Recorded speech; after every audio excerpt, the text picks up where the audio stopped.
এ সম্পর্কে আরো জানাতে ঘটনাস্থল থেকে সরাসরি যোগ দিচ্ছেন সহকর্মী রাব্বি সিদ্দিকী।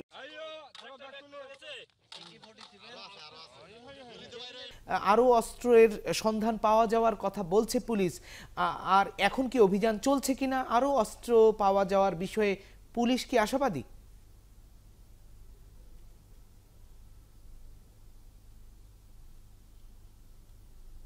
আসলে শাহরুখ, এখন পর্যন্ত অভিযান যে এখানে যে নালাটি আপনি যে ৫ নম্বর সেক্টরে যে নালাটি, সেখানে অভিযান চলছে। গত রাত ভরে অভিযান চলেছে আজ, এবং আজকে সকালে আপনি জানেন কি পরিমাণ অস্ত্র পাওয়া গিয়েছে। চায়না এসএমজি, রকেট লঞ্চের সহ বিপুল পরিমাণ গোলাবারুদ। তো আইজিপি যেটা বললেন, যেটা নিশ্চিত করলেন যে অভিযান তারা চালাবে, এবং তারা আশা করছেন, মনে করছেন, ধারণা করছেন যে হয়তো আরও কিছু অস্ত্র এখানে পাওয়া যেতে পারে।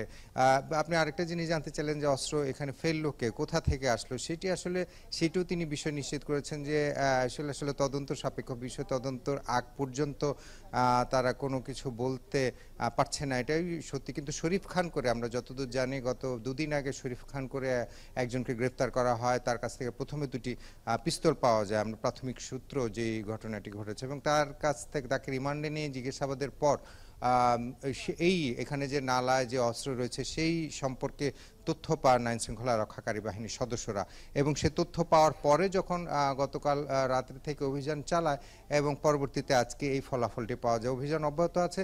আসলে এই অস্ত্রগুলো কারা এনে ফেলেছে, এবং পুলিশ যেটা আইজিপি নিশ্চিত করলেন যে বড় ধরনের নাশকতার পরিকল্পনা ছিল সন্ত্রাসীদের, না হলে এই শহরের কাছে কেন এত অস্ত্র মজুত করবেন। সমস্ত কিছুই তদন্ত সাপেক্ষ ব্যাপার, তদন্ত সমস্ত বিষয় পরিষ্কার হয়ে আসবে বলে আইজিপি আমাদেরকে নিশ্চিত করেছেন। অভিযান অব্যাহত আছে, পরবর্তীতে কিছু হলে অবশ্যই শাহরুখ জানাবো। মহিমিজান, সেই ক্ষেত্রে পুলিশ প্রধান তো বললেন যে এক ধরনের ষড়যন্ত্রের অংশ, এই ষড়যন্ত্র কার বিরুদ্ধে, সেই বিষয় নিয়ে কি ধরনের ষড়যন্ত্র, সেটি কি বিস্তারিত কিছু বলেছেন?